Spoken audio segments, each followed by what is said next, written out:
Assalamu alaikum, mening ismim Ersin Erkin. Bugün 2023 8. ayının 16. günü.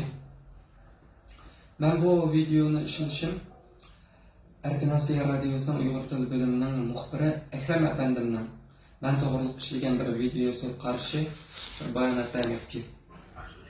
Başka muhacirlar işlerine ziyan edip Bu xabarda deyilishicha, men Germaniyadagi ma'lum bir Xitoy oshxonasidan 30 ming qo'y olibdimi, men Xitoy jasusi bo'libdimi, ham palonchi bilim chekib degan birsidan mening bank hisobotimga 3400 qo'y pul ketdi, Amerika dollar pul ketdi. Men bularni anglab hayron qoldim. Shu vaqtda bayonot bermoqchi edim, ammo men u kezda erkinligimdan mahrum bo'lganlikdan hozir erkinlikka chiqqandan keyin hozir shular bilan bir hisoblashmoqchi. Çünkü bu mening majburiyatim. Ben 2020 yıldan hozirgacha Ukraina, Polsha degandek davlatlarda panoh iltimosimni topshirib kelyapman. Ham rad qilinib kelyapman.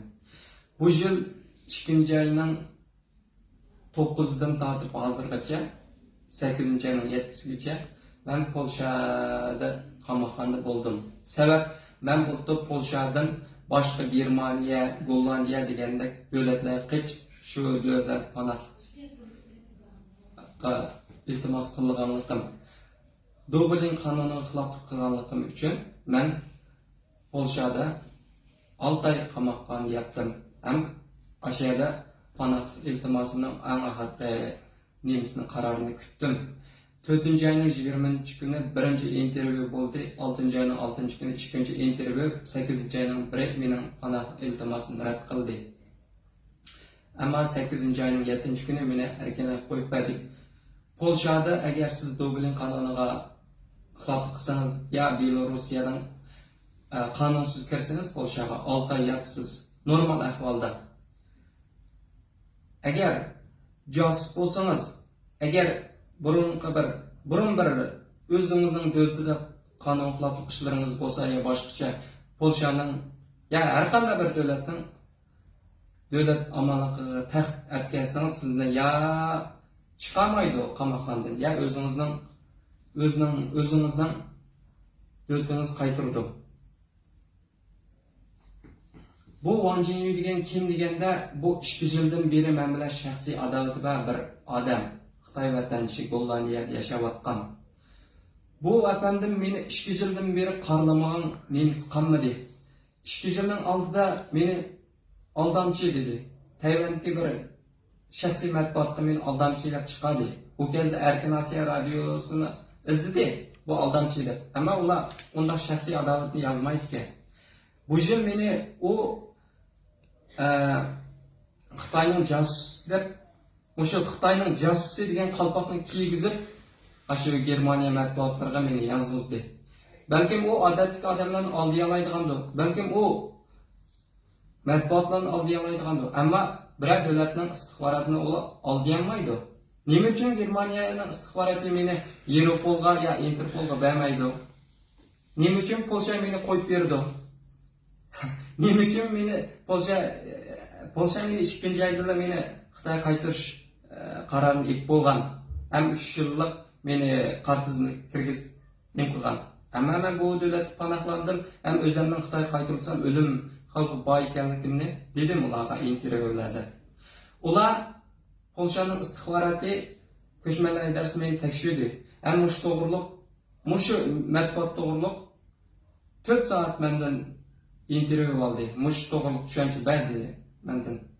Ama ahırda bu meselenin man qartılgan bir töhmet ekanligini tekshirib aniqlab, siz erkinlikka chiqsangiz, mushu matbuot bilan aloqalashib, mushu siz to'g'riliq yozgan maqolani o'chirib chunki bunday narsalar sizning panoh ilishingizga ta'sirini yetkazdi. Ham sizning rasmlaringizni, sizning ruxsatingizsiz shu matbuotga chiqarib yutdi. Bu bo'lsa Yevropa Ittifoqining qonuniga xilof dedi. 30 ming qo'y pul olibdi, 3400 qo'y pul olibdi, debdi. Mening yenimda hozir 3 yevro pulim bor. Hozir shu Polshada men advokat tutadigan pulim yo'q. Agar advokatim bo'lgan bo'lsa, men shu matbuotni men shu European Human Rights Court'ga, Yevropa inson haqlari sotiga men norozilik arzini sungan bo'lardim. Shikoyat qilgan bo'lardim, ammo yenimda pul yo'q. 6 aydan beri qattiq pulning qadri o'tib ketdi. Chunki yeydigan narsangiz bo'lsa, qamoqxonada kuningiz rohatroq o'tadi. Agar bu gaplarimga gumoningiz bo'lsa, men bilan shaxsiy aloqasingiz bo'ldi. Ya bo'lmasa, Polshaning aloqador organlari, bo'libmi ko'chmanlar idarasi telefon qilib, mening dilorim to'g'riliq so'rab ko'rsangiz bo'ldi. Bir narsaning oq-qorasini farq etmay, bu jasusga deb unda o'ydirib, ko'ptirib nima qilishingiz, u xato. Men qonunga xilof. Agar men shunday qadam bo'lgan bo'lsam, Polsha meni erga chiqarmaydi. Polsha bunda masalaga bek sezgir qaraydi. Shu sababdan birinchidan sizning mendan kechirim so'rashingizni qattiq talab qilaman. Chunki sizning bu bir Wang Jingyu degan Xitoyning manla emas, boshqa Finlandiya, Islandiya bu davlatlarda panohlanayotgan Xitoylardan pul elib, pul o'ndirib, taxt selib, qo'rqitib, aldab, ham onun demagan aldamchiligi yo'q. 2 yilning oldida u o'zini Amerika vatandashi, Amerikaning yeşil kartisi bor deb o'zini qilgan 1 million pulim bor deb anga uni hamisi yolg'on bo'lib chiqdi. Men qamoqxonadagi vaqtimda shu menga ko'plagan shikoyatlarni qildi, ammo uning foydasi bo'lmadi. O ersinni odam o'ldirmoqchi bo'libdi-ki, Interpolga chiqib kelib, shu qamoqxonada yetibdi deb o yolg'ondan gap tarqatdi. Ammo boshqalar Polshaning aloqador organlariga telefon qilib, mening Dublin qonuniga xiloflik qilganligim uchun qamoqxonaga ilinganligimni ular nima qildi? Aniqlab chiqdi. Shu sababdan agar qolsangiz, mendan qaytadan bir intervyu olsangiz bo'ldi. Menda bir intervyu ilib ko'ring, ikkimiz bir Yapon sinaq maydonida bir nima qilaylik, suhbat o'tkazaylik, mush to'g'riliq. Hech qanday bir davlat bir odamni, bu Polsha bo'lsin, Germaniya bo'lsin, bularning hammasi qonun davlati, demokratik rejimni qo'llaydi. Agar men shunday bo'lgan bo'lsam, meni Polsha qo'yib bermaydi.